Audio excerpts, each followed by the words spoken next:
page turners, and welcome back to the channel. I'm Matthew, the man with a hat who reads, and this is The Moonstone by Wilkie Collins. Background before we get into this. So, if you watch the channel on a regular basis, you know that last year I was having a really hard time with the classics. Any of the classics I was picking up, they were either not working for me or I was bored to tears in some cases. And it just was disheartening after a while. And I kind of said I was going to step away from the classics a little bit. I was going to not pick them up. I was going to just let them be because they clearly weren't working for me. And it was time to move on to stuff I was really enjoying more. But I also said that, with that being said, I had two classics still sitting in my stacks to read, physical TBR. One was a Shakespeare one called King Richard III, I believe it's called exactly, and that's going to be read here in April.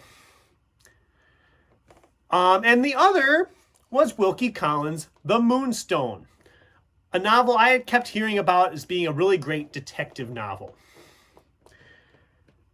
Essentially, what's it about? This enormous diamond, the Moonstone, has been gifted to a young maiden from her, is it her deceased uncle?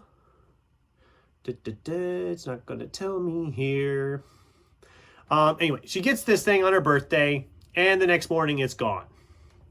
Someone stole it. Nobody seems to know who stole it or how it got stolen, whatever. And so we then dive into the story and away we go.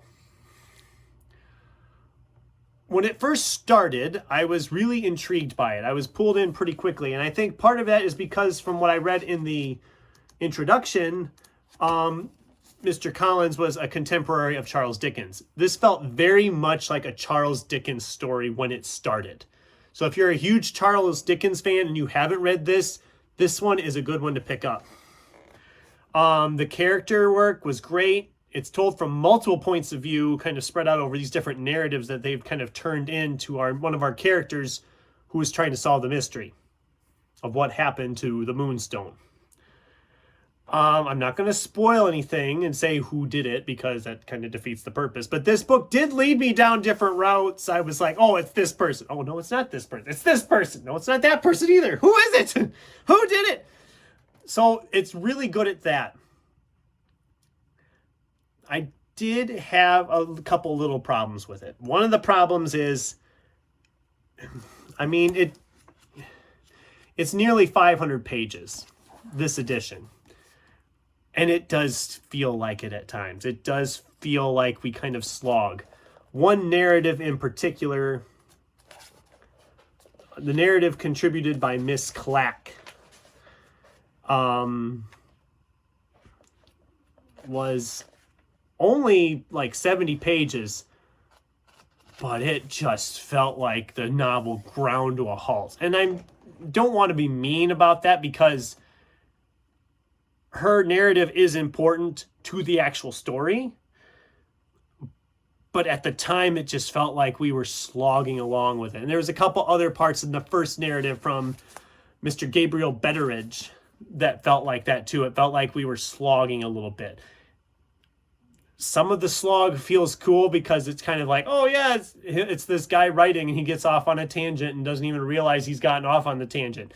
And so that's kind of entertaining and fun. But at other times it's just like, okay, what about the diamond? What's going on with the diamond? Let's go back to the story, please. As a whole, I really enjoyed this a lot more than I expected to.